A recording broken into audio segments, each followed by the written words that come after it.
சிங்கம் ஏறி வீதி வலம் வந்தவதா தங்க தேரு ஏறி ஊர்வலம் வாராளே பூமிக்கான ஆலயத்தில் இருந்தவதா இப்போ ஊருக்கான தேருவலம் வாராளே தேருக்குள்ளே வீட்டிருந்து தாயி பார்க்கிறா அந்த பார்வையிலே பாவம் எல்லாம் தீர்த்து வைக்கிறா தேவை என்ன கேளுங்கன்னு நம்ம கேட்கிறா ஒன்னும் கேட்காம அள்ளி தந்து நம்ம காக்குறா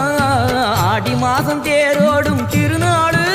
மாறி அம்மனவ தேருவலம் வரும் நாடு வீதியெல்லாம் பூமணக்கும் திருநாடு இந்த பூமியெல்லாம் நிறைஞ்சிருக்கும் அருளோடு ஆடி மாசம் தேரோடும் திருநாடு மாறி அம்மனவ தேருவலம் வரும் நாடு